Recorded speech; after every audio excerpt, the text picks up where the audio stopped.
Hey everyone, it's Rayah. This is episode 1 of The Depth of Echoes, and I have just a couple of notes before we dive in. First, you can find tons of info and citations in the show notes, and we have full episode transcripts up shortly. Second, we'll be hearing from lots of different people in this episode, so listen close. Thanks for joining us. I hope you'll love it enough to come back for episode 2.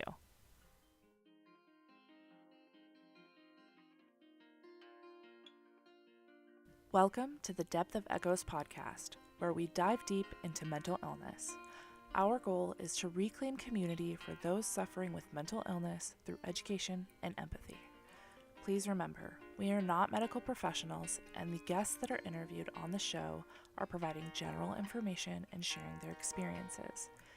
Please check with your healthcare provider before adding, removing, or changing any part of your treatment plan or medications.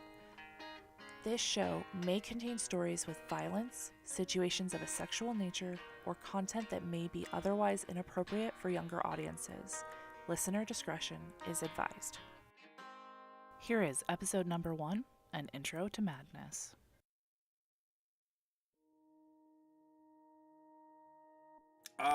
One of the dominating hallucinations that I've been experiencing is I'll see cuts, deep cuts appear upon my wrist, and I'll see the blood pour out.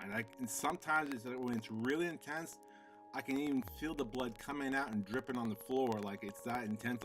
I can actually feel it. And I mean, when it's like that, it's hard to get out of that mindset. But I try to okay, my wrists are bleeding. I try to tell myself this is not real, and just close my eyes and try to move forward. Sometimes when I see cuts appear upon other people, it's harder when in a conversation I have to close my eyes while I'm talking to somebody, because I'm okay, I'm seeing this happening right now, talking to somebody, there's cuts on their neck, I gotta figure a way to move through this. And sometimes it's just I can try to muster my way through it, and other times just I shut down, I can't function anymore. A quick note, sorry the audio isn't perfect. We're still working on it. Just because somebody is a fully functioning adult doesn't mean that they don't have a severe mental illness. I would think that, if you're well integrated into society and you have family and you have a good job, and then you tell me you have a mental illness, I think, oh, well, maybe it must not be that severe if they are doing so well for themselves and seem so normal. But then when I get a peek into what actually goes on in their head, it's a fight every minute of every day, and then I'm amazed at how they even last, a single day with what they're struggling with. And I think the saying that you can't judge a book by its cover is so accurate for mental illness, because unless that person actually tells you what is happening in their head, you have zero idea. Despite whether you live with this person, married to this person, you have no idea what is happening inside their head unless they actually tell you, which is heartbreaking, because that person is most likely very isolated in their struggle. Let's hear from my friend Nicole about her struggle with bipolar and people finding out. I do fear the general public finding out that I'm bipolar, because the media portrays people that are bipolar as these people that are crazy, can't control themselves, a danger to the public. And while sometimes I can be this crazy person, I'm far from dangerous. I'm far from this person that's just out of control. I don't have this record with the police or anything, and that's who they portray me as in the media. Part of the way I like to look at things first is with statistics and finding out how prevalent different things are. So, although I know numbers can be a little boring, I tried to pick out some of the most interesting or important, notable statistics so that we can kind of examine and get a picture of what's going on. Approximately 1 in 5 adults in the US, or 43.8 million people, experience mental illness in a given year. 90% of those who die by suicide have an underlying mental illness, and suicide is the 10th leading cause of death in the US. At any given time, there are more people with untreated severe psychiatric illnesses living on America's streets than are receiving care in hospitals. Approximately 90,000 individuals with schizophrenia or manic depressive illness are in hospitals receiving treatment for their disease. The prevalence of bipolar disorder among adults is about 2.8%. The highest occurrence of bipolar disorder occurs among 18 to 29-year-olds, where it affects roughly 4.7% of the population. Now, let's take a look at schizophrenia. 1% of U.S. adults live with schizophrenia, and that's pretty consistent worldwide. But what that means in America is about 2.4 million American adults live with schizophrenia. Now, to put that into perspective, let's take a look at 4 other disorders that you have probably heard of and compare them against the numbers with schizophrenia. Schizophrenia is twice as likely to occur as Alzheimer's. It is 5 times more common than multiple sclerosis. It's 6 times more common than insulin-dependent diabetes, and it is 60 times more prevalent than muscular dystrophy. And yet, you probably know more about all those disorders than you do about schizophrenia. Why aren't we talking about this? I believe that depression as a mental illness has gotten more press in the last couple of years, maybe the last year especially, and so it has become something that is more permissible to talk about and more you're allowed to admit that you have depression. But any other mental illness, in my experience, is something that you hide. It's not something you admit, and it's not something that society knows how to deal with. Normal people, I guess you could say, just don't know how to handle it and don't know what it means when people are struggling with mental illnesses other than depression. I wish that people knew that being depressed or anxious isn't the same thing as being suicidal. Even when you want to die, it's not the same thing as being ready to kill yourself. And when you self-harm, I wish that people didn't think that that was the same thing either as trying to die. It's actually more of a way of trying to live.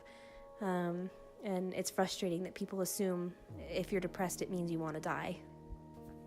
One thing I wish people understood about mental illness is that I don't like being the person who says that I'm feeling down or that I'm too tired or too mentally exhausted or too emotionally exhausted to be able to hang out. And I hate to be the person who cancels at the last minute, and I hate feeling like everything is my fault, and I hate feeling like a burden because I have all of these emotions that I feel like I have to get out when really I just don't want to be anybody else's problem, and I don't want my problems to bring them down and my meaningless whining to make their lives any harder than it already is, because everybody's got their own problems, and my brain just decides to make things a little bit harder than maybe they have it. But because we're all on their own or on our own journeys, it's hard for me to say, yeah, my life's harder than yours, because it's not. We all have our own struggles, and it makes me feel weak that I can't handle my problems the way that they can. If I had to choose one thing that I wish people knew about mental illness, having grown up with a family member with mental illness, it's that a person can seem perfectly normal and even sweet and connected, while at the same time being completely out of touch with reality and unable to connect with the people that they love, because the way they experience life is so different from the way others around them experience those same events.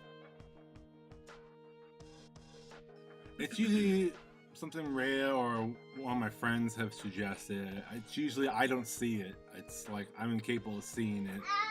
But it's usually my wife or my friends who look at me and they're like, man, you're in a bad spot. You've got to this place and you need to get help because you're on that edge where you could do something like that, take your own life. So it's been them. I don't have anyone near me that is dealing with mental illness, but I think as a society, it feels like it's kind of swept under the carpet a lot, that no, we do not deal with it.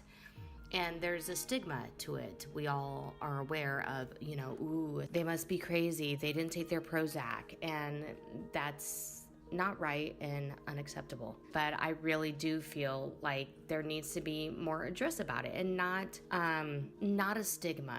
I mean, it's an illness. It's up there with cancer or anything else. We often hear the word stigma used with mental illness diagnosis, but what does that actually mean?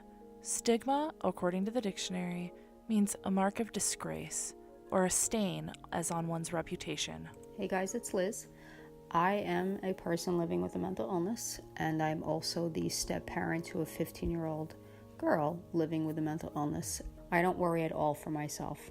I'm a capable adult who's been out for a long time now and fully capable of articulating what my needs are, advocating for myself, and combating stigma, discrimination, myths, stereotypes, all of that. For my 15-year-old stepdaughter, I'm cautious. I wouldn't say that I'm worried, because I don't believe that anybody should be ashamed of who they are, but I'm cautious because she's 15.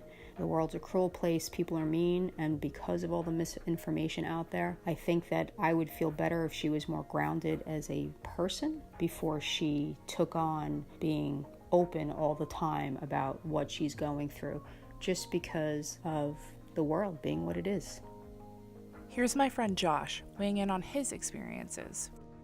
I've worked in the mental health industry for roughly 10 years, and the one thing that I can say is that after working with people with mental health illnesses, we tend to go to the professionals to gain a better perspective on what it's like to have a mental health illness, when we should also be going to those with mental health illnesses so that they can describe what they go through on a day-to-day basis. I've learned that I've gained a lot more perspective by going to an individual with a mental health illness and then couple that with what the professionals teach us. This is such an important part of the whole system. I am afraid of people finding out sometimes. I'm fairly open about my mental illnesses as far as depression and anxiety, but there are certain people that I'm still very cautious around to make sure that they don't know, because I'm worried about how it'll affect not just our relationship, but things like my job. Will I be seen as incompetent just because I deal with this? And I have unfortunately had people treat me differently because of it. So it does bring a lot of fear into being open and honest when you struggle with these things. As a teacher, a mother, and someone who has a mental illness, I wish that people understood that mental health has categories like cancer. Some are minor and some are major. Some mental illnesses can be controlled just by deep breathing or simple medications. Others require more trips to the psychiatrist or therapy, possibly even inpatient care. I don't think that the general public understands or has the ability to differentiate between mental illness if they have never been through it or had a loved one go through it. Okay, I know I threw a ton of information at you and we didn't even scratch the surface. I hope that it has given you a taste of some of the things that we're going to cover through full-length interviews, question and answer sessions, and tons of experience from both people living with these disorders, their loved ones, and experts. Sometimes my husband Richie will be joining us to give us more perspective and insight on what a harrowing journey the combination of paranoid schizophrenia, bipolar 2, and PTSD can be. Life with mental illness can be really unpredictable, so he'll join us as he's able. If you want to support what we're doing, there's a couple of different ways. If you have a couple extra dollars laying around, you can contribute to our Patreon for as little as $1 per month. That's www.patreon.com/depthofechoes. Another thing that's vital to getting the word out there is engaging with our social media accounts. So when you subscribe, leave reviews and shares, it makes a huge impact on algorithms and all sorts of that jibber jabber. So if you help us out by doing that, it makes a difference. I promise. You can also connect with us through Facebook, Instagram, and Twitter. All of those are at Depth of Echoes. I hope you've enjoyed episode number 1 and that it was easier for you to listen to than it was for me to line up all those audio clips. Next time, we'll hear from Sean and Crystal, a couple we know out in Maine. Here's a clip from Sean to whet your appetite for episode 2. After I lost my job at a baking company, yeah, everything kind of just like spiraled out of control, and I got really bad. But as far as the stigmas around it, I think just the fear of, like, based on my childhood and how I handled myself through those events and just distracted myself and how I grew up, I had a fear of really just bringing up suicidal thoughts. I had a fear of, like, just telling someone I'm not happy and I don't feel like living anymore, because you might get some retaliation or be attacked, you know, of like, how dare you say something like that? That's awful. You know, you need to get help. It's always like a negative experience, and I didn't want to go through with any of that. I didn't want to experience that negativity. I didn't think anybody could really understand, and I think because of that fear, I probably would have gotten help a lot sooner in my life, because now it's like I'm like 30 and I'm kind of struggling with this shit and trying to figure it out. But I might have taken care of this when I was a teenager or younger, if I had opened up about it.